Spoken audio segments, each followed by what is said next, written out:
예수님. 이제 극도의 졸음이 이제 몰려올 것입니다. 방도 따뜻하고 이제 아까 한참 찬양도 했고 이제 하품이 막 몰려옵니다. 하품을 한다는 거는 몸의 긴장이 풀어지고 그리고 자기의 어떤 힘 들어간 것들이 이렇게 내려졌다는 것을 어느 정도 표현합니다. 동물들이 특히 강아지들이나 개들은 편안할 때 하품을 해요. 애기들도 그렇죠. 공포나 아니면 두려움에 떨고 있을 때 하품을 하지 않습니다. 하품을 하는 것은 특히 동물들에게는 굉장히 편안한 상태를 말합니다. 개들이 짖고 있는 개들에게 아무리 너 가만히 있어 진정해 라고 말을 한들 개들은 우리의 말을 절대 알아듣지 못하죠. 대신 하품을 해주십시오. 혹시 개 키우시는 분들이 계시면 하품을 하면 주인이 하품을 하는 것을 보고 개들이 안정을 찾습니다. 개들은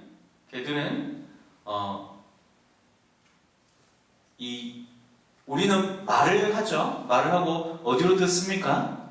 귀로 듣죠. 개들은 눈으로 봅니다. 눈으로 듣습니다. 무슨 말인지 알겠죠? 하는 행동들을 보고 그걸로 메시지를 얻습니다. 여러분들이 하품을 하시는 거 보니 마음의 안정이 좀 온 것 같아 보입니다. 자, 어쨌거나 강론을 이상하게 준비해오면 강론을 하고 싶지 않고 딴 이야기를 하고 싶은 유혹이 항상 듭니다. 어제 우리 축일 있죠? 어제 무슨 축일이었죠? 원죄 없이 잉태되신 동정마리아 대축일. 그 복음에 대해, 복음 말고 일독설을 가지고 조금 이야기를 할까요?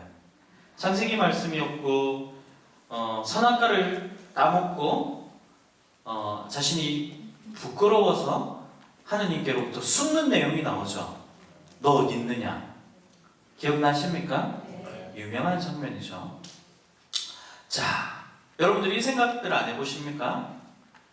아니, 아담과 하와가 선악과를 안 따먹었으면, 하느님 말씀을 잘 들었으면 우리가 이런 고생을 안 했을 텐데 그런 생각 안 해보셨습니까? 해봤죠? 네. 고생 안 했으면 우리가 뭐 했겠습니까? 네? 에덴 동산에서 계속 발가벗고 그냥 마음껏 먹고 놀았을 것 같습니까? 놀았을 것 같습니까? 그럼 재미없죠? 그건 노는 것도 하루 이틀이지. 안 그렇습니까? 선악과를 안 따먹었으면, 원죄가 없었으면 누가 안 왔겠습니까? 예수님이 안 오면 무슨 재미입니까? 맞죠? 계속 그 상태로 있었으면 원래 이야기대로 하면 예수님이 올 필요가 없습니다. 예수님 뭐 잘 지내고 있는데 예수님이 떡 나타나서 십자가 지고 이 생고생을 했겠습니까? 그럴 필요가 없었죠. 한번 보십시오. 하느님께서 아담과 하와를 이렇게 창조하시고 나서 하느님과 어떤 관계로 지냈다는 이야기들을 창세기는 하지 않습니다. 맞죠? 어떤 관계가, 어떤 대화가 있었다는 내용이 창세기에 나와 있습니까? 없죠? 근데 왜 하필 죄를 짓는 부분에서 하느님하고의 대화가 나오기 시작했을까? 이상하지 않습니까? 아니, 그 전에 잘 지냈던 이야기들 좀 실어주면 뭐 어디 덧납니까? 그렇죠? 근데 그런 이야기는 없고 안 좋은 이야기들, 막 죄를 짓고 이제 뭔가 붉어지는 이야기들이 나옵니다. 자, 이 이야기들, 죄를 딱 지으면서 첫 번째 뭐가 생깁니까? 선악과를 따먹으면서 뭐가 생깁니까? 아담과 하와에게 부끄러움이 생기죠. 부끄러움은 좋은 거예요. 그거 이전에 크게 보자면 의식이 생겨요. 뭐에 대한 의식이냐? 자기가 발가벗고 있다는 것, 그리고 자기가 죄를 지었다는 것, 맞죠? 그때부터 알게 돼요. 그리고 내 탓, 네 탓 할 수 있는 그 의식들이 생겨나게 됩니다. 자, 그때부터 자신이 의식을 가지고 죄책감을 가지게 됩니다. 죄책감을 가지게 되면서 어떻게 됩니까? 그때부터 하나님께로부터 부끄러워서 숨게 되죠. 여기서부터 하느님하고 인간하고의 구체적인 거리가 생기게 됩니다. 맞죠? 자, 여러분들 부활 성야 때 아주 가장 극적인 상황이 언제입니까? 부활 성야 미사 때 가장 중요한, 미사 중에 가장 중요한 파트 뭡니까? 부활초를 마음에 안 드는 본당 신부님이 들고 나와서 그리스도 위의 빛 세 번이라고 돼지목을 따면서 노래를 부르고 거기다가 초를 꽂고 한 5, 6분간의 주임 신부님의 돼지 멱다는 소리를 들어야 됩니다. 그 부활 성야 찬송이 부활 성야에서 가장 핵심적인 시간이죠. 그때 어떻게 인류를 창조하고 하나님께서 우리를 구원하기 위해서 어떤 사건들을 준비하시고 구세사를 마련하셨는지 그 이야기들이 신부님의 돼지 멱다는 목소리에 나옵니다. 근데 여러분들은 제 부활 찬송을 못 들으셨죠? 신자들이 그랬습니다. 제 부활 찬송 듣고 자신들이 태어나서 그렇게 아름다운 부활 찬송을 처음 듣느라고 듣고 싶죠? 부활이 아닌데 어떡하겠습니까? 어쨌거나 여러분들이 부활 찬송 제 걸 못 들으셔서 정말 안타깝고 정말 가슴 아픈 일입니다. 어쨌거나 그 부활 찬송 중에 이런 구절이 있습니다. 참 의문스러운 구절이죠.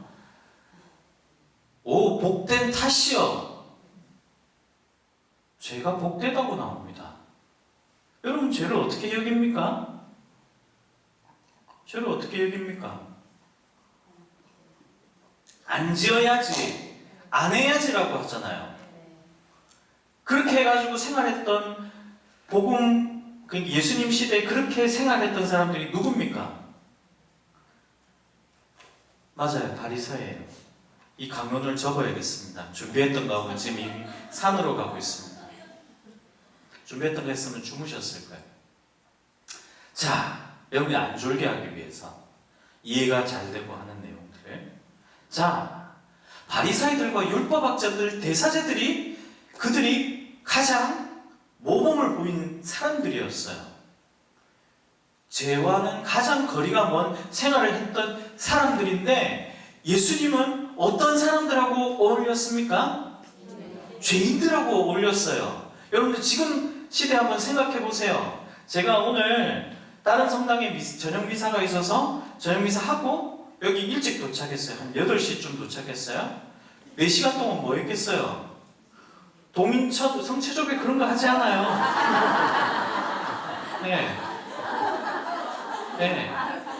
동인천 주변을 활락가를 이렇게 산책을 하고 다녔어요.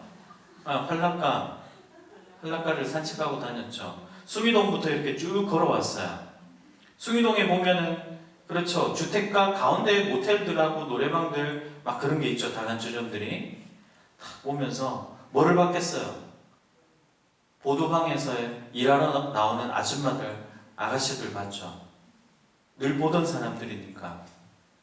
자, 그런 사람들하고 속칭 그런 사람들하고 요즘 시대로 치면은 그런 사람들하고 누구하고 어울렸습니까? 예수님이 어울렸어요. 여러분들 본당 신부님이 단란주점 아주머니들하고 같이 식사를 하고 나오는 모습을 발견했다. 받아들일 수 있습니까? 어림도 없죠? 근데 예수님이 그렇게 했다는 걸 여러분들이 심정적으로 받아들일 수 있습니까? 못 받아들일걸요? 난리 날걸요? 저 사람 예수님 맞나? 아니 저 여자가 어떤 여잔지를 알면은 예수님이 저러지 않을 텐데 분명히 똑같은 특히 시몬 바리사이 시몬이라는 사람 집에 초대됐을 때 상황하고 똑같은 상황이 여러분들 마음에도 들었을 거예요. 안 그랬을까? 예수님은 그런 사람들하고 계속 어울리고 다녔어요. 재밌죠? 근데 예수님이 시몬 바리사이 집에 갔을 때 죄 많은 여인, 그 동네에서 죄 많은 여인이 와서 뭐 했습니까? 예, 향유가 든 옥합을 깨서 쏟아붓고 머리카락으로 닦아드렸죠. 여성의 머리카락은 어떤 의미를 가지고 있습니까? 젊은 여성의 머리카락은 여러분들 자매님들 연세가 드시면 헤어스타일의 가장 큰 특징이 뭡니까? 짧아지고 뽑죠. 아닙니까? 짧아지고 뽑죠. 동인천에 나가서 20대 아가씨들의 특징이 뭡니까? 헤어스타일에 예, 머리가 길죠. 아주 생생한 그 머리가 있죠. 그건 뭘 뜻합니까? 젊음과 나는 생식력이 있다. 아이를 놓을 수 있는 젊은 나이다 라는 것을 뜻하게 되죠. 예수님의 발을 머리카락으로 닦아드렸다는 것은 되게 성적인 이미지를 가지고 있습니다. 여러분들 길고 풍성한 머리, 찰랑찰랑거리는 머리를 보면 어떤 생각 드십니까? 되게 젊고 생기 있고 힘이 있죠. 근데 예수님이 그런 걸 다 허용했습니다. 여러분들이 봤을 때 어찌 됐겠습니까? 실제로 시몬 바리사의 집에 여러분들이 앉아서 예수님하고 저녁 먹고 있는데 그 사태가 벌어지면 막 안에서 막 씩씩거리면서 그 자리에 앉아있지 못하고 그냥 나갔을 겁니다. 자, 예수님 그러고 나서 뭐라고 이야기합니까? 더 많이 사랑하는 사람은 뭐라고요? 더 많이 용서한 사람은 더 많이 사랑한 것이다 라고 이야기하시죠. 자, 이 이야기를 왜 장황하게 창세기 때부터 이 이야기를 하느냐. 자, 창세기 때 그 죄라는 게 딱 지어지면서 우리의 안에는 의식이 생기게 됩니다. 의식과 함께 죄책감도 함께 생기게 되죠. 죄책감이 딱 생기게 되면서 하느님은 우리를 그 낙원으로부터 추방을 시키죠. 내보냅니다. 죽이지 않고 내보냅니다. 내보내서 그때부터 어떻게 됩니까? 인간은 개고생하면서 이제 지내죠. 개고생하면서 지냅니다. 그런데 그 죄라는 게 우리 인간에게 들어오기 시작하면서 그때부터 구원의 역사는 시작이 된 거예요. 근데 우리는 어떻게 됩니까? 그래서 부활 찬송에서 쓰잘데기 없이 오복된 탓이라고 하지 않았던 겁니다. 다 뜻이 있었던 겁니다. 그런데 제가 보여드렸던 이 바리사이들과 율법학자들은 그게 자신들에게로부터 완전히 제거되고 치워져야 된다고 생각을 했어요. 근데 예수님은 전혀 역설적인 방법을 쓰셨죠. 그렇게 그 죄를 짓고 그 죄 때문에 아파하고 그 죄가 자신으로부터 나왔다는 것을 정말 부끄럽게 여기고 하찮게 자신을 여긴 사람들에게 가까이 가서 그들의 죄는 용서받았다고 이야기합니다. 자, 이 이야기는 무엇을 뜻하느냐? 제가 지난번에 뭐 이야기했죠? 주무셨는데 기억이 날 턱이 있습니까? 치유에 대해서 이야기를 했죠. 이제 새록새록 떠오르십니까? 잠결에서 뭔가 치유라는 이야기가 있는데 그게 귓가에서 왔다 갔다 하는 거? 자, 치유의 첫 번째는 내 죄를 사랑하는 겁니다. 무슨 이야기인지 아십니까? 여러분들은 우리는 죄를 지으면 어떻게 합니까? 내 죄를 어쨌든지 뿌리를 뽑아서, 이게 전문 용어로 있죠. 발곤세곤해서 완전히 파내 없애야지라고 하지만 그렇게 해서 생기는 것은 뭡니까? 아주 지난번에 이야기했던 것처럼 아주 안전하고 확실한 길을 갑니다. 바리사이들과 율법학자들처럼. 그러면 어떻게 되느냐? 네. 내 자신이 밑바닥에서부터 변하지를 않게 되고 겉모습만 이렇게 변하게 돼요.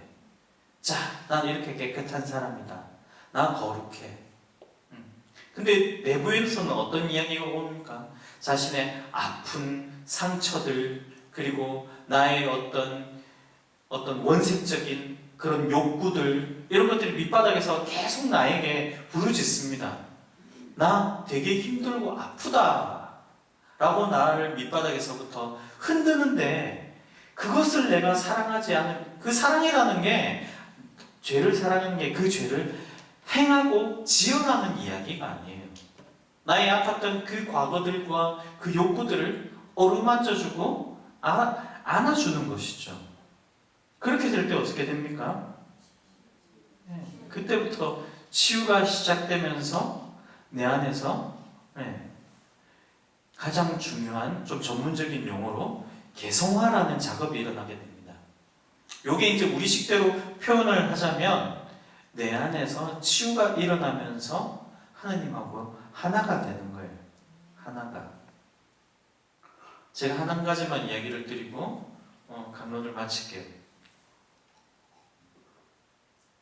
한 아가씨가 이제 저한테 면담을 왔어요.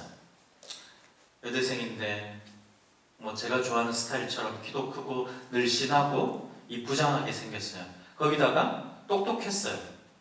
근데 이 친구가 와서 자기가 너무 힘들다는 게 엄마 때문에 너무 힘들어.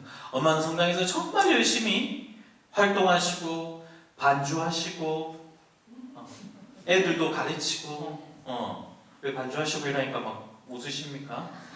애들도 가르치고 막 그러셨어요. 아버지는 선생님이세요. 또 선생님인데다가 또 아주 실력이 좋은 또 어떤 다른 뭐라고 해야 되나 예술도 하시는 그런 분이셨어요.